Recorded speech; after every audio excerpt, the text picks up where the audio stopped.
morning, guys. We are back. 92 Corvette. Today, I'm going to change the oil pressure sensor. I believe there's two of them for some reason. And I'm going to get that bad boy off. We're going to take the timing cover off. Once I get that off, I'm going to go to the parts store. All right, let's take this bad boy off. Got a clip on the back.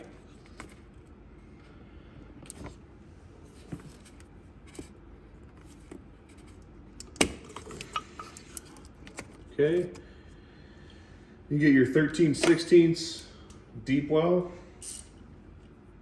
If it'll fit.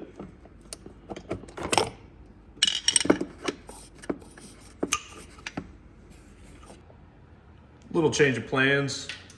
I took one of the sensors off. I didn't use a 13/16 for it, because apparently it's too tall, even for a deep well. So, to get the other sensors off, I'm going to have to remove this bad boy right here. And you know what? We're gonna get her done, aren't we? All right, so we're on to the other oil pressure sensor. Not really sure why this car has two of them on the same port, but I don't know. They're leaking, so I'm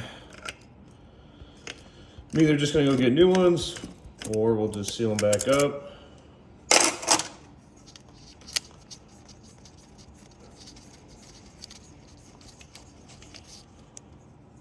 Let's see. Ooh. Yeah. Probably a reseal on those guys. I'm also gonna pull the block off too. I just want to see. Let's see here. Let's see what we're working with here.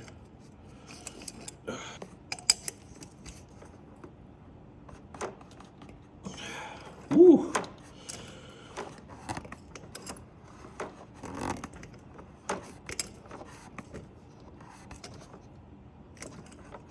Come on now.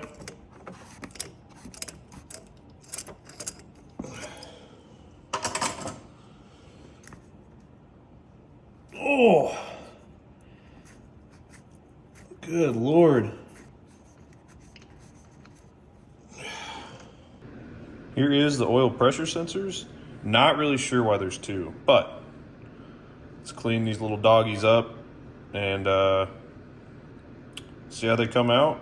Probably just gonna reseal.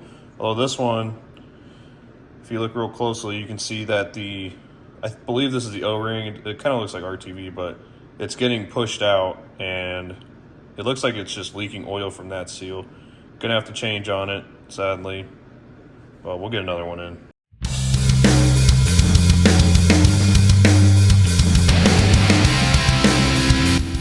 Just like that, boom, cleaned up.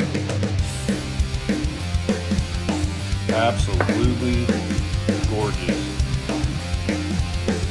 But looking at this guy a little bit more, that is the O-ring popping out. That's why we're leaking so much oil in this. So we'll go to the store, get some thread sealant and a new sensor. I'll be back.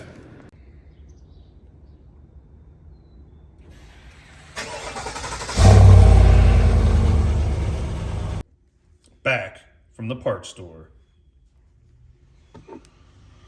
So the other sensor, it's on order. I'm just not even gonna show putting it in. Get the idea with just this guy. I went ahead and got some Permatex thread sealant. Of course, cheapest in the store. I mean, why not, right? I generally like to just, gotta cut it, of course.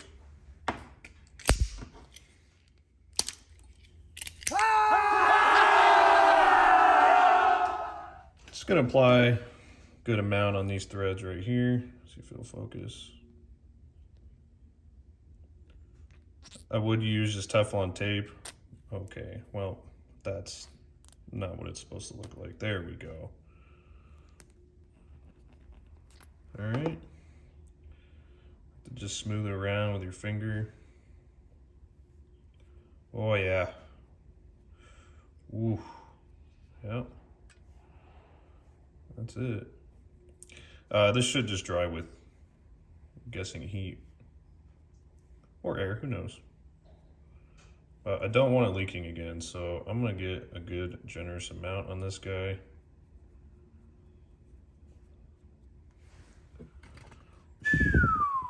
Good Lord, look at that. All right, cool. Let's put it in the car. See what we can do here. Here's our little block again. So you got that applied on there. All right, thread it in. If you want to get it really tight, cross thread it. It's nature's Loctite. All right, remember that. Thing is, you want to make sure that when you're tightening it, you want to make sure that your holes end up where they were. So there's not much room from this side. I'm just using some Knipex pliers, get this hog on here. Yeah, it's damaging it, but I don't really care that much, so.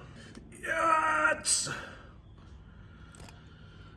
All right, that's about where it was. I don't think I damaged anything too bad. See if we can get, let's see, this guy was going in sideways. Oh yeah, look at that good helping of thread sealant on there. Come on, old girl, get in there. Well, you stubborn little devil. There it goes. Whew, this aluminum's real cold on the hand. Tell you what. There we go. You know, we'll just use the same old pliers again, because why not? Oh. Open those jaws up a little bit more. It wasn't very tight, and I don't know. We'll just go until my wrist clicks. It's usually a good torque.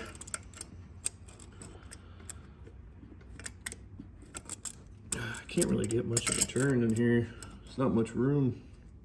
Yes, yes, yes, yes. What? Well,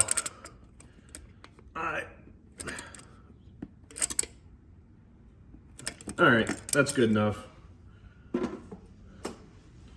Go ahead and plug your little sensor back. Ooh, this thing is dirty.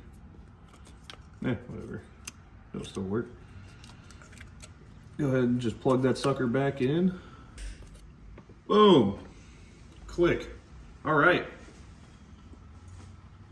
That right there is a completion.